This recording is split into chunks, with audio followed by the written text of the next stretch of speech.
Sehingga disebut dalam Tuhfatul Murid, syarah bagi Syekh Ibrahim Al-Laqani, apa saja bentuk pembasuhan yang kamu lakukan, kata Tuan Pengarang Syekh Ibrahim Al-Laqani, sama ada kamu basuh baju, pakaian kamu, kenderaan kamu, bekas-bekas makanan, pinggan, mangkuk, maknanya, maka hendaklah di sana kamu ingat ada satu benda yang sangat perlu kamu basuh, iaitulah tempat tilik Allah Subhanahu Wa Taala.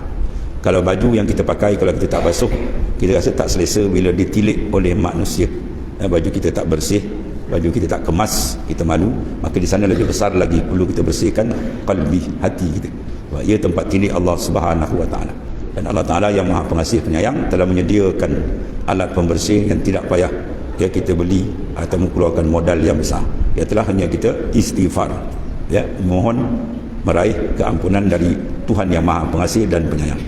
Dan taubat diletakkan 3 syarat kalau sekiranya kita dengan Allah. Pertama, penyesalan. Yang kedua, an-nadam, penyesalan. Yang kedua ialah al-iqla', meninggalkan benda yang kita tersilap laku. Dan seterusnya al-azam, berazam tidak akan mengulang lagi.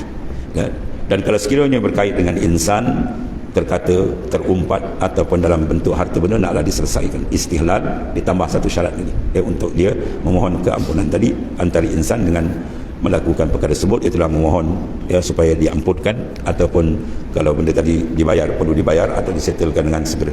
Sebab ini ada benda yang sangat besar. Disebut dalam sebuah hadis yang lain, ketika Rasulullah menyatakan kepada sahabat, adakah kamu mengetahui golongan orang yang muflis? Maka sahabat menyatakan, ialah man la dirhamalahu wa la mata', mereka yang tidak ada harta benda, tak ada wang ringgit.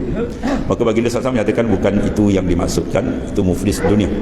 Yang ini ialah muflis akhirat, iaitu mereka yang ada ibadahnya, sembahyangnya, puasa dan yang lain, tetapi wasyatama haza wa qazafa haza, dia mengumpat orang itu, dia memfitnah orang itu. Lalu di akhirat, maka pahala amal yang dilakukan, maknanya dia pusing masuk ke dalam orang yang diumpat atau orang yang difitnah dan seterusnya. Maka bila dia pusing amalan itu, sehingga amalannya habis. Bila habis, sedangkan dosa dia dengan insan tidak terselesai lagi, maka dia pusing pula.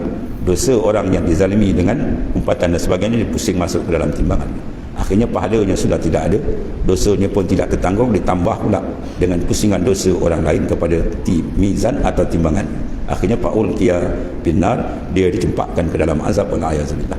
Itu di antara pesanan baginda sallallahu alaihi wasallam, supaya maknanya kita tidak terlibat dengan muflisul akhirah, muflis di akhirat, dengan kita sentiasa membuat simakan, iaitu kesilapan yang terbesar dengan Allah Ta'ala, atau kesilapan sesama insan, supaya kita selesaikan sebelum kita kembali menghadap Allah Ta'ala.